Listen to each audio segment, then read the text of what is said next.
Lane Kiffin and Ole Miss have found themselves on a really prestigious list.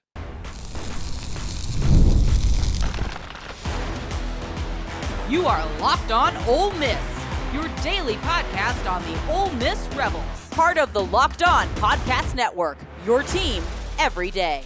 The Locked On Ole Miss podcast is the most watched Ole Miss podcast out there. We bring you daily coverage on the Ole Miss Rebels. I'm your host, Steven Willis, a 10-year veteran member of the national media with Yahoo Sports and a former Ole Miss staff member.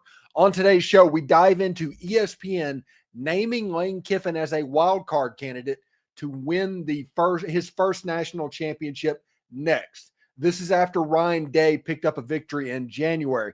This is just another sign of how far the Ole Miss program has come when Ole Miss appears on these elite lists. But it's not all good news out there, though. Injury concerns have hit the Ole Miss running back room, and tonight, Ole Miss faces a massive test heading into the jungle to take on the number one Auburn Tigers. We're free and available on all the podcast apps and on YouTube. Thank you for making Locked On Ole Miss your first listen every day. And a special shout out to the insiders and everydayers who make this show what it is. Don't forget to find a second listen. Chris Gordy at Locked On SEC or Corey Burton at Locked On Vandy offer great SEC and college football coverage, so go check them out. So I'm sitting here perusing stories to do on today's show and trying to find something to talk about. And just a little inside baseball for everybody. You can't really start off with basketball or baseball or anything like that, the things that are actually the story, because viewership dips down quite a bit. You need a football story to start what's going out. So I'm basically combing through to try and find what happens in the football realm. And lo and behold, I go to ESPN and it is right there. It is absolutely right there. ESPN had an article about the next coach to win their first national title. And you're sitting here, I was like, I want to look at this and see what's going on because I'm sure the usual suspects are going to be on there. Because if you want to look at it realistically, Kirby Smart, Dabo Swinney, and Ryan Day, those are kind of the three coaches that have won national titles recently. I think Harbaugh has gone pro, Saban has retired, Mac Brown has gone, even though his national championship was almost at the turn of the century. But he was coaching until last year, but active-wise, I think there's like three coaches or something like that have national championships. So odds are a new coach is going to win the national title in 2025.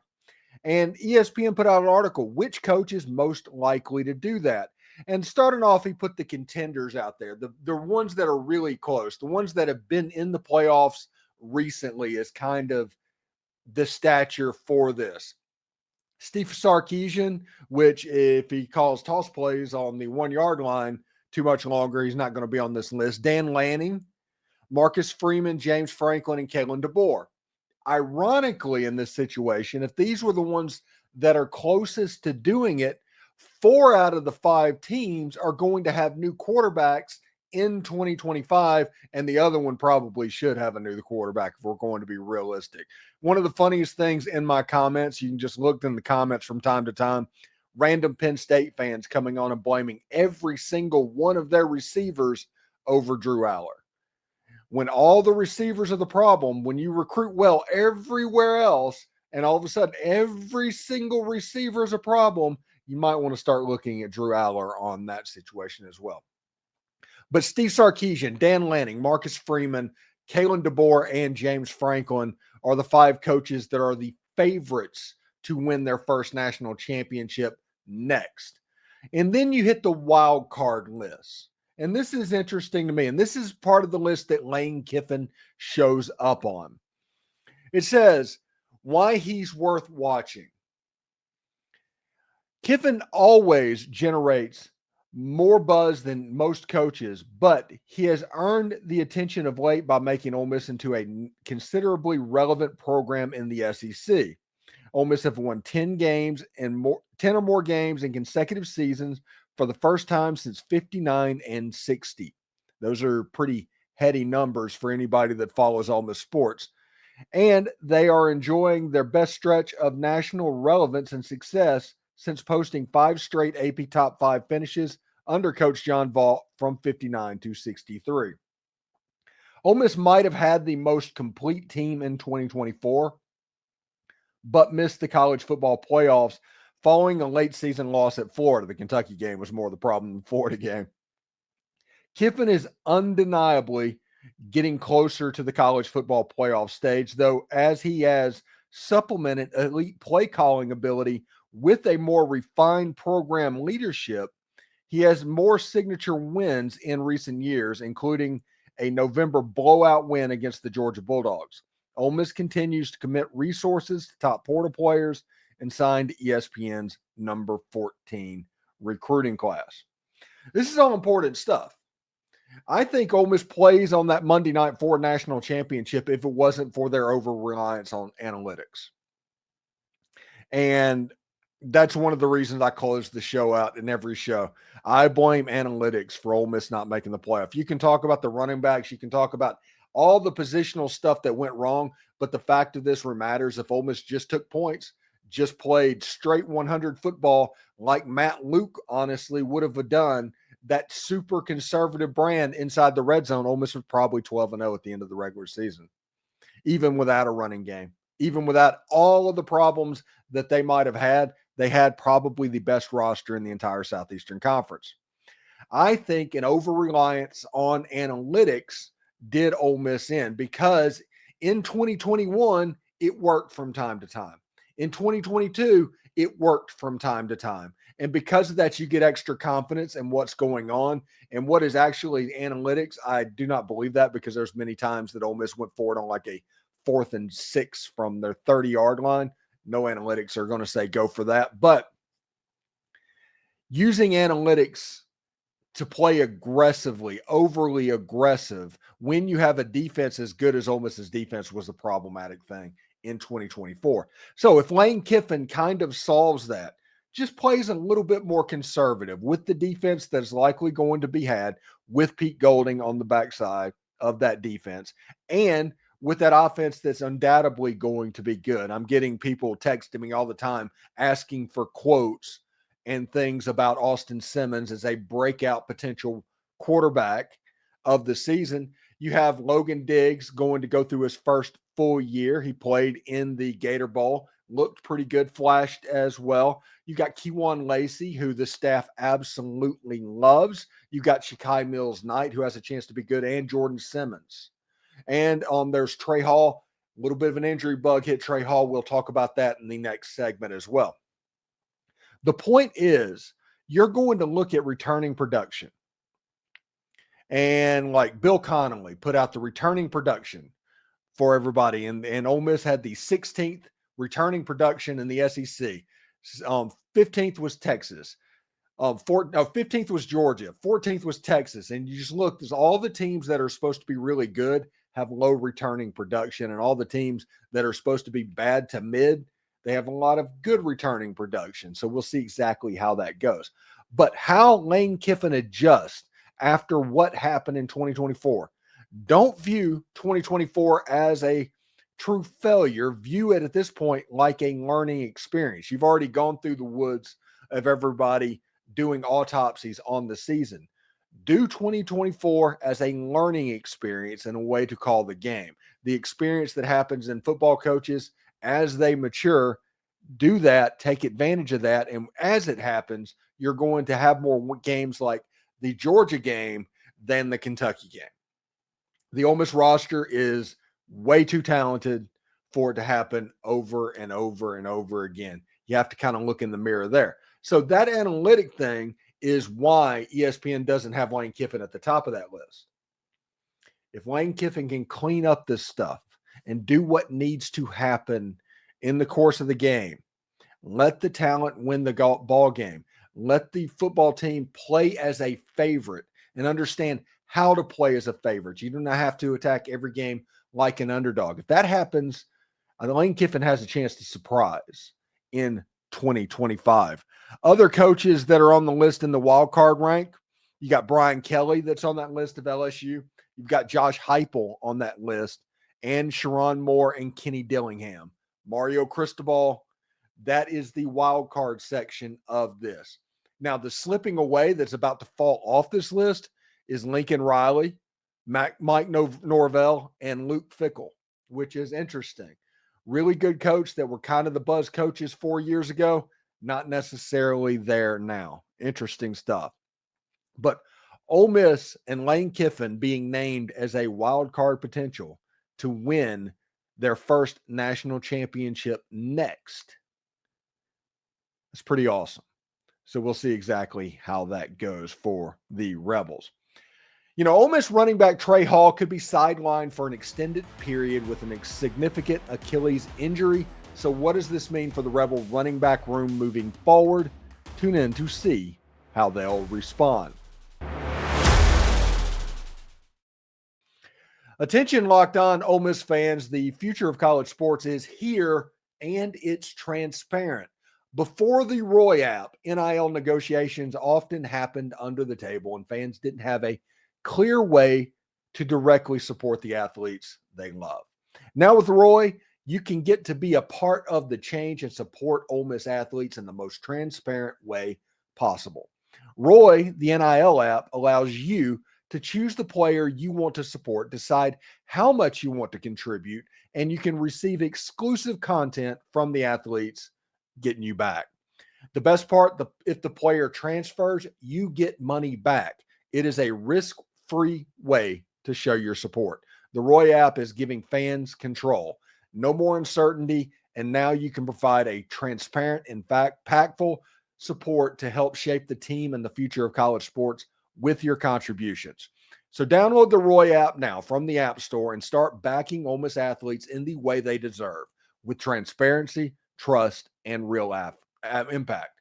This is the future of college sports. So join it now by downloading Roy and supporting your favorite players. So the injury bug jumped up and bit the Ole Miss Rebels during the offseason drill, the first one that we've heard about, honestly. And I don't know, there could be more, but the one we've heard about, it started making rounds on the message boards, and I started hearing rumors about it, people hitting me up on Twitter saying that Trey Hall injured his Achilles. And again, I was waiting for something to come out. This staff is notoriously weird when it comes to injuries. But eventually Chuck Rounsaville, I think, of the Ole Miss Spirit put it out, and it popped up on 247, and all the sites kind of took it. Trey Hall injured his Achilles. Now, I think it's important that we not make this more than it is. I like Trey Hall. I think he has a chance to be one of the most electric players on the roster when he heals and gets healthy. So get well soon and all of that stuff. But one of the hot takes that you're seeing all over Twitter right now is, Ole Miss has to go in the spring transfer portal and pick up a running back. Yeah, all over the place. And people just do that. If you lose a player, you want to gain a player. That's the way they work. These portal additions, they treat it like the transfer windows in soccer, to where it's just more. But they don't really look at what the situation actually is on the Ole Miss team. And a lot of that could be the gun shyness after the 2024 season. I don't know the reason for it, but these takes are populating all over the internet regardless. I do not think that Ole Miss needs a spring transfer portal running back. I think they are absolutely fine. And this is the reason I think they're absolutely fine. Looks like Logan Diggs is going to be the starter in that room. And he should. He's the senior. He's the elder statesman. He has nearly 2,000 yards rushing at Power 5 levels. He's played at Notre Dame and LSU. He did not play a year ago until the Gator Bowl because he tore his ACL, so it basically sat him out for a year. By the time the season starts, he'll be at about month 20 in his recovery. He's going to be fine. And he looked like he was going to be fine in that Gator Bowl. That was a big moment for him. Shekai Mills Knight, the running back out of the Baylor School in Chattanooga, he is going to get playing time. Now, he's not coming. He's not an early enrollee. He's going to be here in June. But him getting ready to go, if he can pick up the pass protections and things like that, he's going to be all right. And he's been earmarked to play on the field. He's 220, 225 pounds and absolutely worth it. Keon Lacy, the running back transfer out of Missouri, who this staff, Lane Kiffin, Kevin Smith, everybody absolutely loves. Again, if he picks up the pass blocking and all of that, he is likely going to kind of accelerate into the fall. He is also a running back that is in town right now and is set to get a lot of reps in spring football. So by the time fall practice starts, he might actually be the leader in the clubhouse, just to be real about it. And Jordan Simmons. Everybody forgets about Jordan Simmons. The running back transfer out of Akron has come in as well. So Trey Hall was realistically either the fourth or the fifth string running back, if you don't count Dominic Thomas, who is still on the roster. So that's the reason I say that Ole Miss doesn't need to go into the spring transfer portal and find another running back. They have a lot of running backs. They may have overfound running backs in the winter transfer portal window. And I hate it for Trey Hall because I was really looking forward to seeing this running back go. He is a truly electric player on the football field, but we're going to have to wait a little bit to see exactly what happens with Trey Hall. The best running back. Who do you think will be the best running back on Ole Miss's roster? Will it be Logan Diggs? Will it be Keon Lacy? Is it going to be Shekai Mills Knight? Is Jordan Simmons somebody that can step up and take reps away? We know that Ole Miss likes to rotate three backs if they can do it. In a situation like Snoop Connor, Jerry and Ely, and Henry Parrish, that's what the running back looked like in 2020 and 2021. Kevin Smith was the running backs coach. That was a Lane Kiffin coach team. We know that they like to do that. We also know, though, if you have a bell cow in the room, they will shrink that rotation down quite significantly. And starting in 2022, it was kind of a Zach Evans, Quinshon Judkins joint. And in 2023, it was basically Quinshon Judkins and a little bit of Ulysses Bentley. And then in 2024, everybody got Ulysses Bentley. Apparently wasn't the running back that they were planning on. Henry Parrish ended up having to carry more of a load than he thought. And Henry Parrish just wore down over the course of the season, eventually got extremely injured against Arkansas, to the point where against Florida, in the biggest game potentially in the history of the Ole Miss football program, you're playing with a fifth string wide receiver at running back. So that's how it got weird last year. This year, there's different types of backs depending on what you want. Rashad Amos, I think he brought in the spring potentially.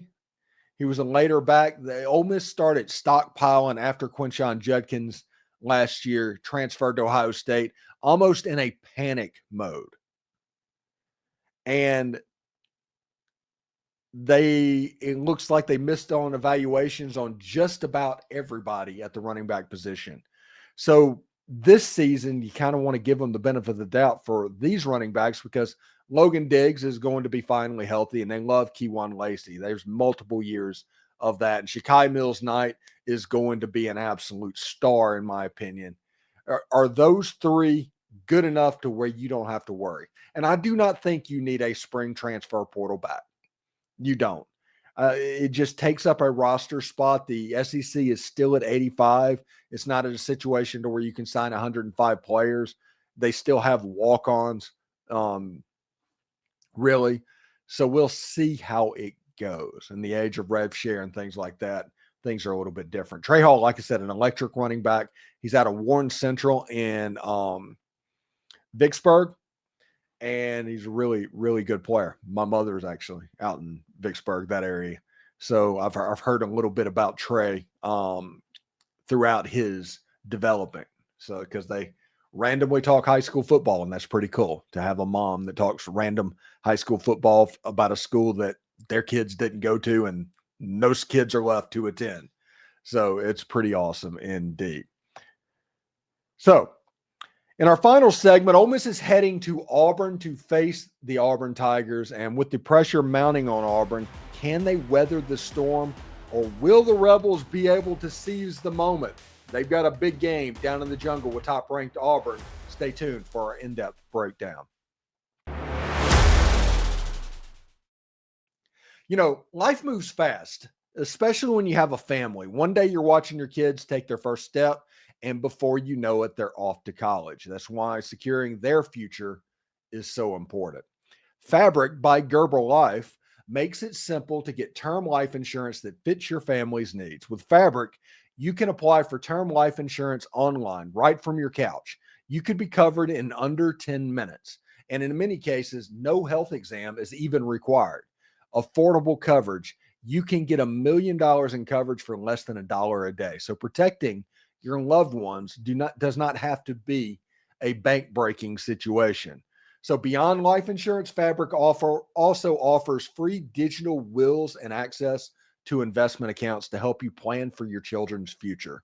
Join the thousands of parents who trust Fabric to help protect their families. Apply today in just minutes to meetfabric.com/lockedoncollege. That's meetfabric.com/lockedoncollege. Policies issued by Western Southern Life Assurance Company, not available in certain states. Prices are subject to underwriting and health questions. So Ole Miss has a pretty big basketball game tonight against the Auburn Tigers. Not as big as the basketball game this weekend is shaping out to be, but Ole Miss has basically a free shot on the playoffs. And you want a situation to where they get a little bit of their mojo back. And Auburn's a difficult matchup for Ole Miss. The way Ole Miss has to collapse to defend the inside gives Johni Broome, who's an excellent passer of the ball, to all those excellent outside shooters. It's a problem playing Auburn right now for Ole Miss. But Ole Miss has a shot, just like they did the last game. At the end of the game, Auburn shot lights out. Ole Miss was only down by 4 or 5 points before Auburn went on a little spurt in the last minute. It was actually a fun, hard-fought game that led into Ole Miss absolutely destroying Kentucky.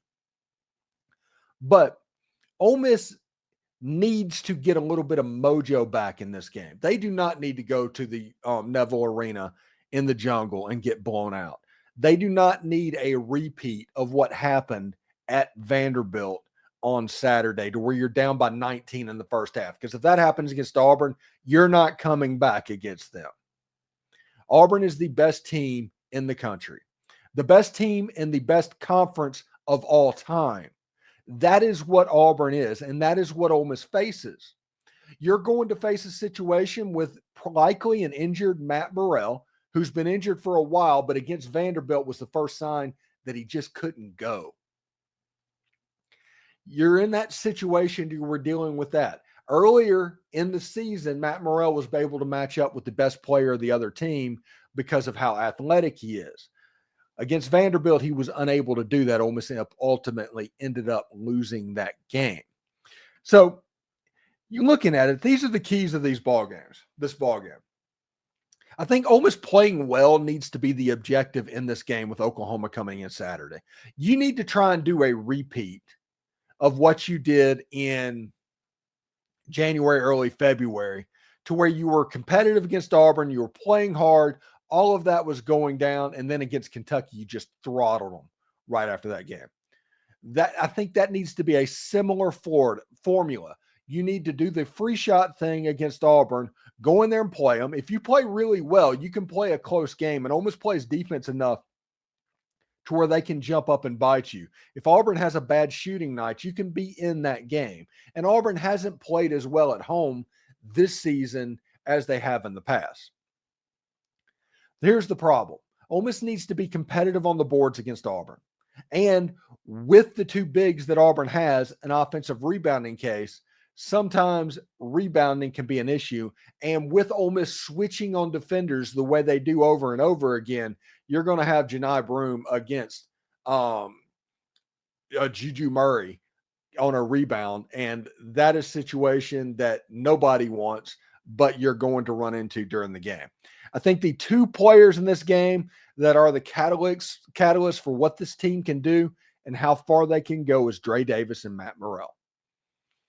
Malik Dia, Sean Padula, Jamin Brakefield, Juju Murray, good players. You can kind of count on what's going on. The difference between Ole Miss being a average team and a good team and a great team often depends on what these two players do. So if they absolutely show out in the game, Ole Miss could have a nice game against the Auburn Tigers. The 3 players to watch in this game, Dre Davis, just like we just talked about. Sean Padula had 29 points against Auburn the last time they played. And Malik Dia had 22 against Vanderbilt and actually played really well. Although since he started at Vanderbilt, everybody kind of figured that game would mean a lot for Malik Dia. And shooting in Memorial Gym, he's probably shot a lot of jump shots in Memorial Gym. So it wasn't the shooting hazard that it was for other players. Now, if you want to get into predictions, I do not feel good about this game. I don't. We're going to do an instant overreaction immediately following the game, just like we always do. But I do not feel good about this game. I'm going to go with Auburn 81, Ole Miss 69 in the ball game. It's just a situation where I think it's going to look a lot similar to the previous game than a blowout that Ole Miss kind of cuts it to 12 at the end. I think Ole Miss has it in single digits and Auburn stretches it out at the end. I think that's how it's going to go. Auburn has a 2-game lead for an SEC regular season championship with 4 games left to play. And you do not want Florida catching you, for instance, or somebody like that. So we'll see exactly how that looks for Auburn. I think the pressure could mount on the Auburn Tigers as this game goes on. We'll have to see exactly how it looks. But if Ole Miss is winning this game with 5 minutes to go in the game, it could be a situation where pressure kind of gets them a little bit. Now, this is an Auburn team, honestly. I don't know that pressure is going to bother them that much. This is a pretty loose playing basketball team. But Auburn's lost some games and not played as well at home as they have in recent years. So is that the pressure? Is it the fact that the league is getting better? Is it a combination of both? I do not know. But Auburn will be very much interested in winning this game and getting, with 3 games left, a 2-game lead in the SEC standings. Basically, if Auburn wins tonight, they're going to win the SEC regular season challenge or title because their schedule lines up in the way that happens as well. So Ole Miss has a chance to do something really special tonight. You know, as Herb Brooks from Miracle on Ice says, from great moments come from great opportunity. And Ole Miss has a great opportunity tonight. It's not a game that Ole Miss is going to be favored to win. It's not a game that anybody should expect Ole Miss to win, because you're playing the number 1 team in the country on their floor. Ole Miss has a top 5 win on the road, the first in their school's history. That happened this year, so it can happen, but nobody should expect it to happen. Ole Miss playing well and getting ready for the Oklahoma game on Saturday, that probably should be the most important thing for Ole Miss, in my opinion. So thank you for making the Locked On Ole Miss podcast your go-to source for Ole Miss sports. We pride ourselves in offering the most comprehensive perspectives, which is why we're the number 1 Ole Miss podcast. Your support means the world to us. Thank you for making Locked On Ole Miss your first listen today. For your second listen, check out Locked On SEC podcast. Host Chris Gordy holds no punches, covering the best conference in all of college football. Find Locked On SEC on YouTube or wherever you listen to those podcasts. Hotty toddy, everybody. And remember, analytics is just the old English word that means bad football. We'll see you tomorrow.